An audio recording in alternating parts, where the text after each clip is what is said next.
a frozen wall. If you don't move, you freeze. Imagine a village where temperatures drop as low as minus 71.2 degrees Celsius. Here, spending just a few extra minutes outside can lead to frostbite, the loss of a limb, or even end of life. Is it frostbite? Oh, yeah. After staying outside for just over 15 minutes, my nose turned white. Ice crystals began forming inside the cells, and the tissue started to die. If I had stayed out 5 minutes longer, my nose would have suffered permanent tissue damage. When people breathed outdoors, it would sound like dry grass rustling behind them. That was the sound of warm breath turning into tiny ice crystals. I'm in the coldest inhabited place on Earth, at the coldest time of the year. This is Oymyakon. Just to stay alive, I'm wearing more than 20 layers of clothing, weighing nearly 14 kilos. Stepping outside from a warm 30 degrees Celsius home means facing a temperature drop of over 100 degrees. That's why I'm also wearing gloves, boots, pants, and a coat, all made from reindeer fur. And even that's not enough. And now, I'm about to show you what life is like when simply going outside becomes a battle for survival. Within seconds outside, ice crystals start forming on the eyelashes, and the skin starts to sting. The village feels like it's been abandoned. The cold burned my finger. The cold doesn't just affect people and wild animals. It stops everything from functioning. Phones don't work properly and often shut down. Cars left outside freeze in just a few hours. Since the ground is always frozen, no fruits or vegetables can grow here. We boarded a plane in Moscow, flying east for 7 hours to Yakutsk. From there, we covered an 18-hour, 900-kilometer road trip. It's 2 a.m. and we finally arrived at the coldest village in the world. The thermometer reads minus 60.5 degrees Celsius. When we stepped out of the car, it felt like we were on another planet. The hairs in our nose were frozen, and we felt them prick with every breath. The dry air makes us cough uncontrollably. Oymyakon is home to around 800 people, spread across 1.5 square kilometers. Seeing anyone else outside is almost impossible, as if time itself has frozen in this place. It's really cold. We are walking for about 15 minutes. As you see, my friend's eyelashes are full of ice. You can see another ice droplet on his upper lip. Oymyakon, our land surrounded by mountains. It gets brutally cold here. The temperature drops to minus 63 degrees Celsius or even minus 64 degrees Celsius. Because Oymyakon is located in a basin, there's hardly any wind. The cold just settles in and stays. In this region, the ground stays frozen all year round. This layer of frozen earth is called permafrost, and it can reach hundreds of meters deep. To survive the cold, the villagers built a central heating system. A single coal-powered boiler sends heat to most homes through pipes. The system must run non-stop. Even a short failure puts everyone at risk. The interiors of the houses differ from traditional village homes. Heating pipes connected to the central boiler run through the rooms to keep the houses warm. To build on the frozen ground, thick wooden beams are first laid down to create a flat base. Then, the main logs go on top. A 30-centimeter thick subfloor is added, followed by insulation, and finally, the finishing floor. Each wall is made of 7-layered materials. There's wood on the outside, then basalt wool as the main insulation barrier, then plaster, mesh, foam insulation, another layer of plaster, and finally, a wooden panel inside. The windows are triple glazed, forming a vital barrier against the bone-chilling temperatures, and the attic is insulated with sawdust and soil. Combined with a stove or heating system, this setup keeps the residents warm. In nearly every building, the entrance room is intentionally left unheated. We freeze everything in the front room. Look at this refrigerator, natural. Here, I have frozen milk and frozen meat that I store in the cold. As you can see, these first 2 rooms at the entrance used for storage and as a refrigerator. These unheated rooms also serve as a buffer against the freezing cold. You can see ice and snow covering the interior of the room, especially the ceiling. In Oymyakon, the day begins early. Yevdokia is already at the barn. Cattle farmers here wrap a cloth around the cow's udder to protect the sensitive tissue from frostbite and to keep it clean. The udder isn't at risk of freezing anymore, but once the milk starts flowing, we have to be careful. Because of the extreme cold in Oymyakon, no water pipes run to the buildings. They would freeze almost instantly. The cows must step out into the cold every morning and make their way to the river to drink. One by one, they step into an icy hell, moving quickly, knowing they must return before the cold becomes too harsh. Their hair became crusted with ice almost immediately. This part of the river is not frozen because it is coming fresh from the mountain. Underground spring water meets with river and keeps this part of the river unfrozen. Then all of a sudden, my whole face went numb. I couldn't move the muscle on the left side, like I was having facial paralysis. When my nose started freezing, Yevdokia noticed right away.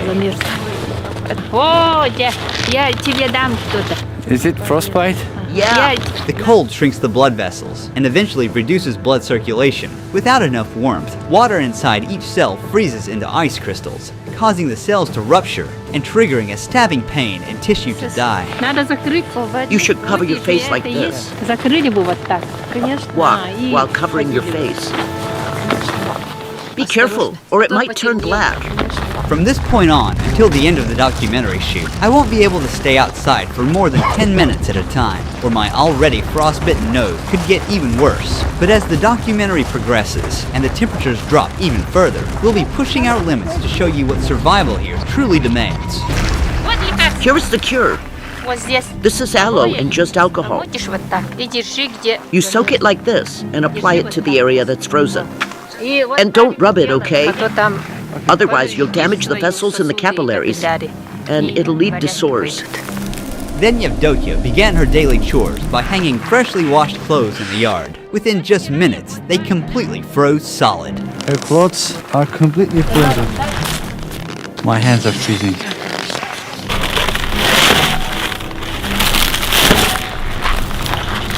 After that, she headed into the barn to milk the cows. I keep Yakut cows because they produce really high-quality milk. The fat content can reach 7 to 8%. As you can see, there are some ice and snow covering the ceiling, but here is warm. The sides are also covered in snow. You can see some droplets from the ceiling. That is because of the humidity. The air is thick with the smell of hay, warm milk, and livestock. Now we are going to meet a horse master.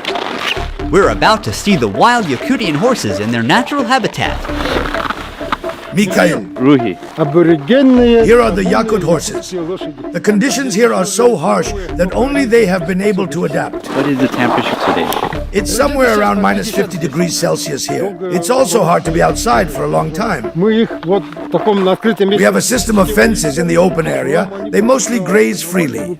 These Yakutian horses don't need heated shelters, as they can endure minus 70 degrees Celsius outdoors day and night. Unlike regular horses, they are short. This also helps them to stay outside during winters, because short body means it can radiate heat to a smaller area. Their body looks very puffy, very rich in fat and round. This is because of their thick fur. And also their horseshoes are very tall, allowing them to stand on this freezing ground very long time. They're not captured. They just being fed here. Their body means food. This is horse meat. They eat it here. As you can see, it got a lot of fat. This is one packet, a packet of a horse meat. This was ordered and it's going to be sold to a customer. This large pile of hay has been stored since summer. It's the main food supply for the horses during winter. Mikhail offered us a taste of his horse's meat and liver, which is only eaten raw and frozen in this region. Raw horse meat. It's full of vitamins and good stuff. Since we don't have fruit or vegetables here, we get our vitamins from meat. Tastes like ice. I can't feel the taste of it because it is frozen. This is the liver. In Oymyakon, daylight lasts only about 4.5 hours in January. It's 3 p.m. now. As darkness falls, we're calling it a day. Before cars, animals like horses, cattle, and of course reindeer were used for transportation. Reindeers are very important in this region, not just for transportation, but also for its meat, skin, and also milk. About half a kilometer beyond the village center, frozen forest of Oymyakon begins. In this village, most people herd animals for a living, but for those like Ivan, hunting becomes the main source of income. I am a man of the forest. These lands are my hunting grounds, and here is my tent, my home.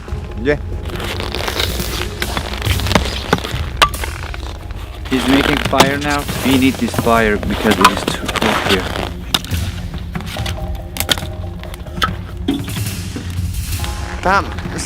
We must walk on the path. The ice underneath is thin. We made our way to the frozen river to check the fishing net he had set the day before. Ivan warned our cameraman just in time. He was about to step onto a cracked patch of ice. One wrong step could cause him to fall into the water Oh, hey! and get wet.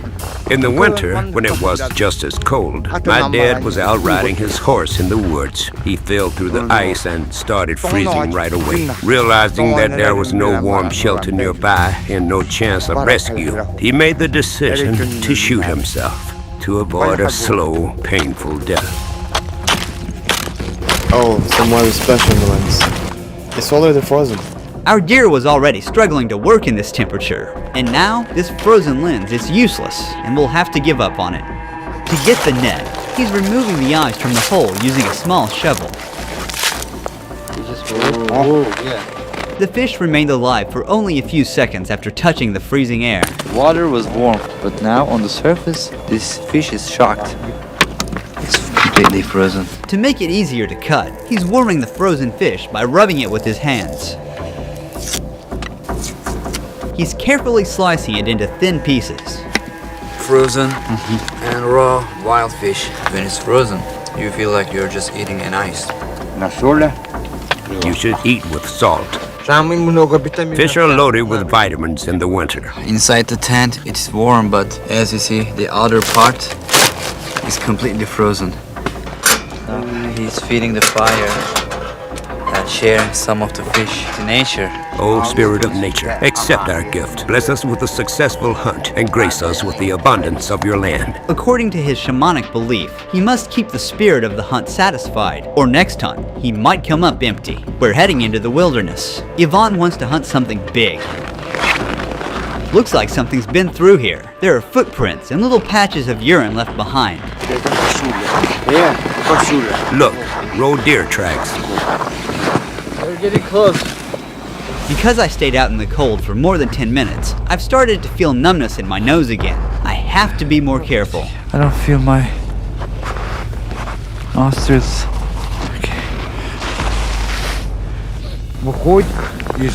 From that side, it ran towards the forest. That's where I'll set the trap. He hopes to catch a large animal. The hunter knows the animal follows the same path every day, so he's placing the trap along his daily route. He's covering the trap with snow. He's using a dog's tail to remove the traces smoothly. We'll return to this spot later to see what he catches. But first, Ivan wants to check the trap he set yesterday. He scans the snowy landscape carefully. Everything here is like a book to me. When the snow falls, I track how many animals there are by their footprints. I already know how many animals live in this area. The Saka are a Turkic people who migrated from Central Asia, and I'm from Turkey, a country whose roots also trace back to the same region. Before we continue with the documentary, I'd like to thank the sponsor of this project and explore how closely I'm connected to these people. I received this at-home DNA testing kit from this project sponsor, MyHeritage, to discover my real ethnicity. It's super easy to use. The kit comes with a swab. All I have to do is rub it inside my cheek for about a minute, then I'm placing it in a vial, snapping it at the black line, I'm packing everything up and sending it to return address.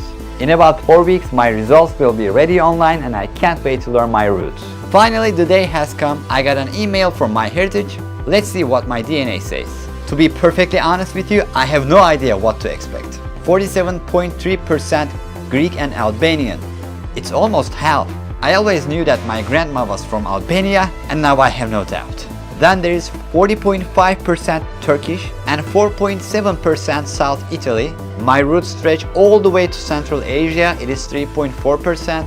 This is where Turkic people originally come from. Then there are more slices of other ethnicities. MyHeritage can even pinpoint the exact locations my Turkish ancestors came from. When I click here, I can see my DNA matches. Here is someone who shares 4% of my DNA. I don't recognize this person, but he is listed as my parents' first cousin. I also have second and third cousins here. Actually, more than 1,600 DNA relatives. Finding out all this was so amazing. Huge thanks to MyHeritage for sponsoring this video. If you want to discover your own ethnicity, make sure to click the link in the description box or scan the QR code. Use the code RUHI29 to get your DNA kit for just $29, euros or pounds. That's a huge 67% discount, the lowest price ever offered. The DNA kits can be shipped worldwide except Turkey, Brazil and France. However, everyone can still build and track their own family tree using MyHeritage's Family Tree feature, which comes with a 14-day free trial. MyHeritage matches your family tree with 34 billion records and millions of family trees to find new discoveries for you. Let's get back to the video now. There it is, lying on the snow. A solid catch. You got a hare. A very big one. Quite enough for all of us to eat. It wasn't the trap that killed it. The freezing cold did as he lay there, stuck and helpless. So, the nature has no joke here. This trap is smaller than the one we set today. I'm curious to see what the next catch will be, but for now, there will be meat on the fire tonight. In Oymyakon, there are a lot of hares. During the war, it was actually because of hunting hares that our people survived. Tamara cooked the hare and prepared a dinner table at her house. It doesn't have any fat in it. It's a very lean meat. Some of the upcoming scenes were among the hardest to capture. Thanks to the help of the Ulangovs, the leading YouTube channel on rural Russia, we were able to make it happen. At the first light of morning, we come across something unexpected near the house. A giant snake sculpture. It's entirely made of cow waste, weighing more than 360 kilograms. It was built by a local farmer. The region's sub-zero climate also makes plumbing systems inoperable. If water pipes were installed, the water inside would freeze almost instantly. Instead, residents meet their needs, such as washing their hands from water they had previously stored in tanks. Our sink is old. There's a bucket underneath to catch the water. When it fills up, we just take it outside and dump it. Once again, the absence of plumbing infrastructure means that houses have no indoor showers or toilets. Instead, these essential facilities are built in the gardens, inside unheated cabins. The lack of a sewage system means that human waste remains where it is accumulated. Since waste freezes instantly upon exposure to the air, it often accumulates into frozen columns, sometimes reaching up to 1 or 2 meters in height before eventually being broken down. When someone has to use the bathroom, they need to put on a lot of clothes, and they must be fast to not get frozen. Using these toilets is never a pleasant experience, but this one is different. It's heated, but the problem with it, it cannot be ventilated as the cold disrupts the heating system. This type of toilet is still preferred to be protected from the cold, despite the unpleasant odor that accumulates inside. To bathe, cook, wash dishes, or simply drink, clean water is essential, but getting it is a whole other process that takes a lot of effort. People here collect blocks of river ice and melt them to get fresh water for daily use. Right now you're looking at a vast white blanket of snow, but under, there's a frozen river, the only source of water. He's using a chisel to cut into the thick ice. You have to work quickly if it's cold. Otherwise you'll freeze. As we carve out solid blocks one after another, we lift them and place them onto the sled.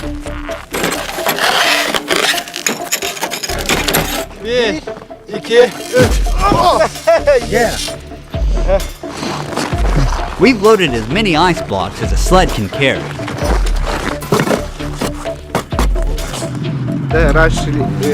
Our ancestors used to transport ice with oxen. Nikolai, how long these are gonna last? I have a big family.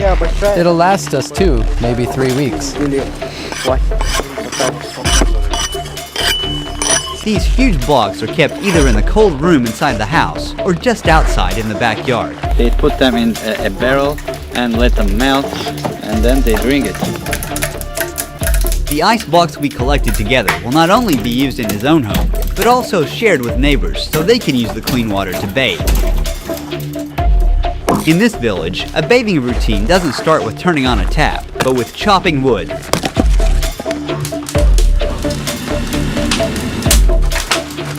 The boy is grabbing a large chunk of ice given by Nikolai, and he's bringing it inside. Our grandparents take baths for 2 hours. We usually stay for about an hour and a half. How long does it take for you to complete your bath? The whole process takes around 4 or 5 hours. We bathe once a week on Saturday or Sunday. The next step is to turn frozen shampoo into liquid near the stove. They're rinsing themselves using a ladle. When they finish, they're dressing quickly as they'll step outside from 60 degrees Celsius to minus 54 degrees Celsius, a difference of 114 degrees Celsius. After their weekly bath ritual ends, the next morning begins early. It's 7:30 a.m. and children are waking up to a freezing cold morning, still pitch black outside. Thanks to this simple indoor tank, the kids can wash their faces and brush their teeth in the warmth of the house. But for other needs, the kids still have to use the outdoor toilet. Jana helps her daughters get dressed for school. The children wear many layers of clothing for their commute. Before they leave, Jana wraps a wool shawl tightly around their faces, covering their mouths and noses to protect them from the biting cold. Now, they're ready to go outside. The walk to school is about half a kilometer. Every winter morning, Nikolai walks his daughters. The school remains open in Oymyakon unless temperatures drop below bone-chilling minus 55 degrees Celsius. Below that point, it's too dangerous to go outside. Today, the thermometer reads minus 51 degrees Celsius. As the kids arrive at school, daily life for people like Yvonne is focused on survival and hunting. Ivan has got a lot of animals here. He even has a frozen wolf. He caught this wolf before dawn, about 2 hours ago, in the trap we set together. It died because of the cold. When it couldn't move, if you don't move in the cold, you die. This is a male one. Ivan will sell the skin of the wolf and take the meat of it and make another trap, put the meat in the trap, and he will hunt a bear. He's showing us his hunting collection. These are the pelts of the foxes he tracked throughout the winter. This one is a fully grown bear. These bears were killed because they kept attacking my livestock. Every year they come onto my land, and each time there are more of them. The cold in Oymyakon is so extreme, even the most durable vehicles would fail without proper preparation. If a vehicle is left outside for even a few hours without the engine running, it completely freezes and won't start again without a full defrosting process. How are you planning to unfreeze your car? We'll use a jet heater. We're not sure if it'll start. Every part is frozen solid. Metal, fuel, oil, even the battery. They start by brushing off the heavy snow that's built up on the car. The tire has turned solid like a rock. It was minus 56 degrees Celsius outside. The tire's gone flat, not because of a leak, but because cold temperatures cause the air molecules inside to shrink. They are going to install this to heat the vehicle. We try to close it tightly so that the warm air does not escape out, but stays inside.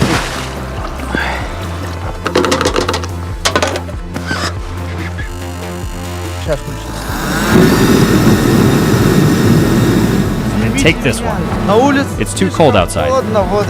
Because of this, everything needs to be kept warm. Since the car is diesel, the diesel fuel in the tank completely froze. The car will stay like this for about 3 to 4 hours. If a local is lucky enough to have a heated garage, they can store their vehicle there for months without risking the engine. As the car was being defrosted, we made our first stop at one of these garages. The door is very well insulated. There is no open spot in this garage. They use this material. If you see the walls, layer upon layer, and there are pipes here to heat the garage. We heated the car for 3 hours. Now, we're going to try starting it. The accumulator is installed, and the oil level is checked using the dipstick. The first time we opened the door. Great! This vehicle brought back from death. Now we'll try to leave the place. In Oymyakon, survival isn't about conquering nature, but about living in harmony with it. Guided by ancient shamanic wisdom, the Yakut people don't fight the cold, they respect it and endure within its rules. Look, the temperature does not rise at all. Here, even the cruelest winters are met not with fear, but with ritual and the unshakable belief that nature gives as much as it takes. This isn't just survival, it's coexistence. Huge thanks to my dear friend Turgut Ekim, who was with me every step of the way during this journey. He also filmed a video in Oymyakon where he accepted an extraordinary invitation from a local family and captured daily life in this freezing village. Also, while filming with Turgut, we jumped into a frozen river at minus 55 degrees Celsius, one of the most extreme experiences of my life. If you want to catch this unseen footage of the journey and get a much closer look at the region's culture and traditions, click here to watch his documentary. Last but not least, click the link in the description or scan the QR code, and don't forget to use my code RUHI29 to get your MyHeritage DNA kit for just $29, euros or pounds. Don't miss this 67% discount to discover your heritage.